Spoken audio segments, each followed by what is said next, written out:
और फिर उसके बाद एस्टैब्लिशमेंट ये कहती है कि जी हमारा सियासत से कोई ताल्लुक नहीं, सारे इंस्टीट्यूशन की बात नहीं कर रहे, अफराद की, चंद अफराद की बात कर रहे हैं।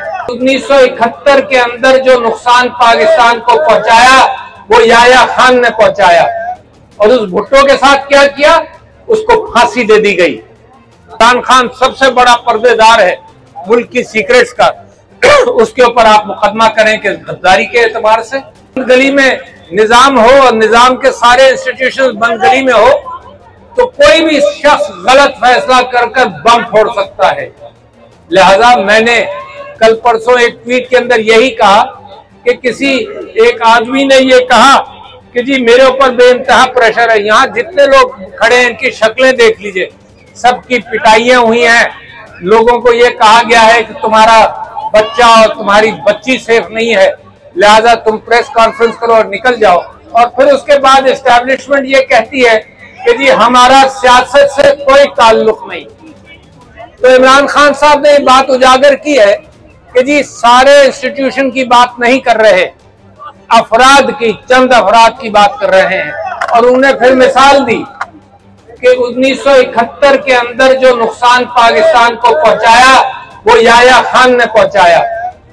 लिहाजा इमरान खान साहब ने कहा जरा उसको देखकर सबक सीख लो कि वो हरकतें जो याया खान ने की है उसी को उजागर कर रहे हैं। मगर कितनी खूबसूरत बात इमरान खान साहब ने कही है, और मैं आपसे ये कहना चाहता हूं कि ये सिविलियंस हैं जो अपनी कौम के गलतियों पर पर्दा डालते हैं।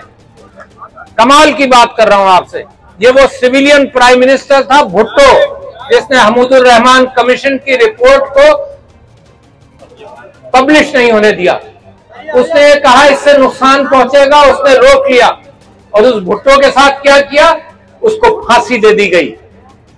तो ये सिविलियंस ये कुर्बानी देते हैं कि पर्दा पड़ा रहा है, गलतियों पर पर्दा पड़ा रहा है, और फिर उन सिविलियंस में एक प्राइम मिनिस्टर को आप गद्दार कह रहे हैं, एक प्राइम मिनिस्टर को यह कह रहे हैं कि साइफर के ऊपर उसने गद्दारी की है।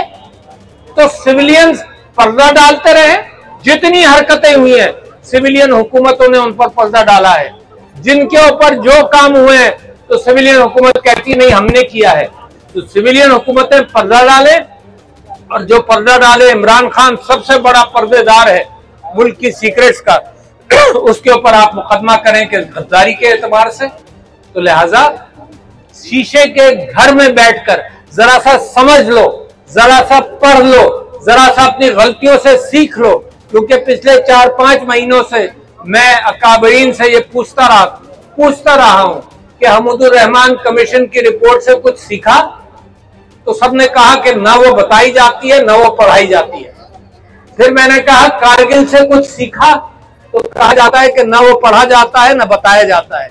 तो जब इदारे अपनी गलतियों से नहीं सीखेंगे, मैं सुप्रीम कोर्ट के चीफ जस्टिस को इस माना करके खराज तहसीन पेश करता हूं कि भुट्टो को जो गलत सजा हुई, जो इन्हीं प्रेशर्स की वजह से हुई थी, कितना अच्छा कॉम्बिनेशन होता और है कि जी इमरान खान की पॉपुलैरिटी और अवाम का साथ, और मेरी फौज जो मुल्क को दिफा करना चाहिए उसका मुल्क की दिफा के एतबार से रोल, और सिविलियन सियासत के अंदर रोल नहीं होना चाहिए। आप कहते हैं फौज का मुल्क की सियासत के अंदर रोल नहीं है, तो मैं कहता हूं यहाँ बच्चा बच्चा गवाही देगा कि आपने किस किस को बुलाकर क्या क्या कहा। तो लिहाजा मेरी फौज को झूठा तो नहीं साबित करे ना। तो हम इमरान खान ने अफराद की निशानदेही की है। मैं समझता हूं कि मुल्क अभी भी सही रास्ते पर गामजन होना चाहिए, हो जाएगा अगर अपनी अना को हम हजम करके और सही बात करें। ये फॉर्म 47 वाली हुकूमत कुछ नहीं कर सकती। आपने झाड़ कर उन लोगों ने जितने दो साल के अंदर जिन्होंने मुल्क की मईशत तबाह कर दी, उन्हीं को दोबारा लाए और आप समझते हैं कोई काम हो जाएगा? कुछ नहीं होगा। मुझे ख्वाहिश है कि दुनिया से इन्वेस्टमेंट हो पाकिस्तान में। मैं अपील करता हूं अपने सऊदी बरादरी से, अपने गल्फ स्टेट से, कतर से, यूएई से, चाइना से कि पाकिस्तान के अंदर इन्वेस्टमेंट करो। मगर उसके साथ साथ मैं ये भी जानता हूं कि जब अपने बाहर इन्वेस्ट कर रहे होंगे और पाकिस्तान में इन्वेस्ट नहीं करेंगे, ये दुबई के पेपर शाये हो गए, आपको पता चला कि पाकिस्तानी बाहर कितना पैसा भेज रहे हैं। क्योंकि यहाँ के हालात साजगार नहीं है। जब अपने इन्वेस्ट नहीं करेंगे तो बाहर वाला खाक करेगा। मगर उसके बावजूद मेरी ख्वाहिश यही है कि इन्वेस्टमेंट हो। मैं समझता हूँ कि इमरान खान साहब की राही का मुतालबा कर रहे हैं, उसके ऊपर झूठे केसेस हैं जिसका कुरान ने फैसला कर दिया। कैसे लोग हैं कि कुरान के खिलाफ फैसले देते हैं, जब अल्लाह ताला ने फरमा दिया कि इद्दत की गवाह औरत है, उसको भी आपने पामाल कर दिया। जल्दी में समझ बूझ की कमी होगी। साइफर केस में कोई केस नहीं है कि इमरान खान साहब को मुसलसल मुख्तलिफ बहानों से जेल के अंदर रोका जा रहा है। मैं इमरान खान साहब की गवाही का मुतालबा करता हूं। आज इस अलामती भूख हड़ताल में भी मैं बैठा हूं और मैं साथ साथ ये कहता हूं कि मैंडेट को झुठला नहीं सकते।